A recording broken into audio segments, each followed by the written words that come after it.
Good morning, Dan Delmar in for Elias. Just for today, he's back tomorrow. Coming up, is talking to strangers good for you? We'll talk to one entrepreneur who did a study on this, and he'll join us about why I think it's a really good idea for your mental health. Also, how to not get canceled in the workplace following all this uproar about reaction to the murder of Charlie Kirk. A lot of people canceled in Canada and the U.S. How far can you go in your social media posts without your employer, perhaps, taking an issue with it, theoretically? We'll talk to an employment law expert in a little while. First, though, salmonella poisoning. We seems to be seeing more and more cases of this in the news, or perhaps we're just talking about it more. Let's discuss with Dr. Joe Schwarcz, host of the Dr. Joe Show, Sundays at 3 here on CJAD, and director of the McGill Office for Science and Society. Hi, Dr. Joe. Hi, Dan. Thanks for joining us. So is it just me, or are there more salmonella cases out there lately?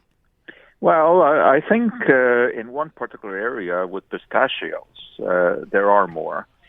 I don't know exactly what's happening there, but maybe it's just being brought more to our attention because of the success of the Dubai chocolate, which of course is a very interesting story, how that has arisen and why people are paying $20 for a bar of chocolate.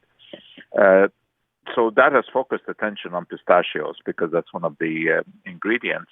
And when some of those chocolates were recalled because of salmonella and the pistachios, of course, that really impacted the news. But, salmonella infections have always been with us. And incidentally, I always like to point this out, that salmonella has nothing to do with salmon. It's nothing to do with fish. It's the bacterium is named after David Salmon, who was, the scientist who first identified it. So anyway, generally it happens because animals or birds poop wherever the fruit or vegetable is collected. It can also concentrate in chickens, if they feed on foods that contain salmonella. Usually, if you get an infection with salmonella, it doesn't last very long. People get over it, in several days. Although in some cases, if the bacteria get into the bloodstream, it can cause what is called reactive arthritis, which can stay with people for a long time. So it's something that we do have to pay attention to. And the heat will destroy the bacterium. So, when you're eating eggs, you don't have to worry about that as long as you cook them. But with the pistachios, it's a different story because, of course, they are not heated. And nobody really knows why there is this concentration of salmonella now in pistachios.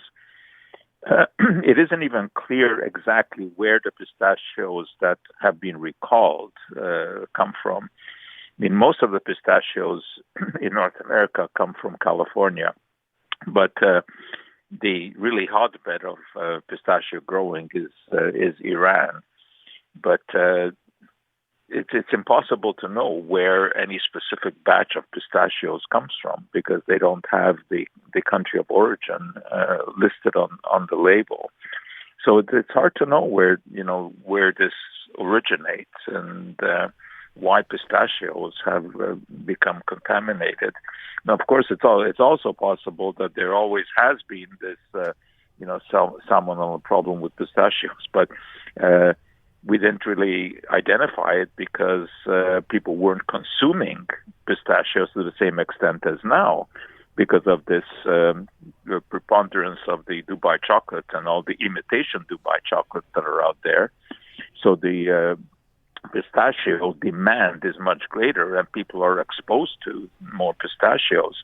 I mean, you can kind of confirm this by looking at the cost of pistachios, which has risen dramatically in the last month, ever since this Dubai chocolate business began. So it's sort of an interesting story with no bottom line yet, because we don't know exactly where the pistachios that were recalled came from. I also wanted to ask you about the salami situation. I mean, in certain cases, if you're talking about fruits and vegetables, you can take a lot of steps to avoid salmonella, washing your fruits and vegetables. You can perhaps go into greater detail, but in terms of salami, I mean, no one's washing their salami, right? Right. Salmonella is actually not likely in salami. Other bacteria like Listeria monocytogenes much more likely. And of course, salami also has preservatives in it, usually the nitrites, which also have their own issues, but those prevent the growth of microbes. So, as a general rule, salami, which has all kinds of nutritional issues associated with it, is not generally a source of salmonella. Raw chicken is really the concern, but you don't eat medium cooked chicken. you don't go to a restaurant like you would ask for a steak and ask for it to be cooked rare. So it's if you cook chicken properly, there's no issue. I'll tell you where there could be an issue, and that is when you wash your chicken in the sink before cooking, and the water gets splashed all over the place. When you're running the water over the chicken, and that can then spread the salmonella on the kitchen counter, where the bacteria can multiply at room temperature, quite readily. And then you go and you make your salad on the same counter, and then you've contaminated it. That's why the advice now is that you don't wash your chicken in the sink. And there's really no need to wash that chicken before cooking, because you're going to cook it anyway. And, so that is, I think, a significant source of contamination. People don't clean their counters well enough after washing meat in the sink. We're almost out of time, but I wanted to ask you, because the last time I remember getting probable salmonella poisoning was from cut fruit from the supermarket. Do you wash that cut fruit yourself, or how obsessively do you wash your fruit? Not obsessively, but I do wash it under running water. But again, salmonella from fruits and vegetables would be very rare.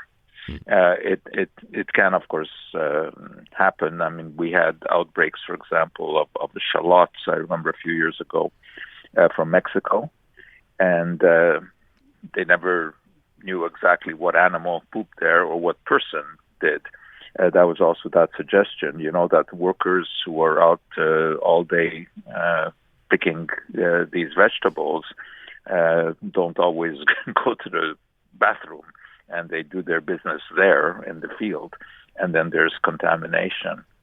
So, there certainly are concerns about bacterial poisoning, but you have to take proper care. You should wash, but you have to also know how to wash. You no problem washing your apples, under the sink, but you don't want to wash your chicken there. Is it too early to ask what's coming up on the show on Sunday? Oh, I don't think about that until Saturday. Okay, fair enough. I'll let you do your Saturday morning prep then. Dr. Joe, Sunday 3 here on CJAD. Thanks so much. Okay, bye. Director of the McGill Office for Science and Society. I'm Dylan Playfair. And I'm Tyler Smith. We're putting loneliness in the penalty box by talking to some of our favorite athletes about the importance of friendship. This is Bromance. Bromance is brought to you by Charm Diamond Centers, proudly Canadian-owned and operated. Charm has been part of your love stories and bromances for over 50 years. And you can find Bromance on the iHeartRadio network or wherever you get your podcasts.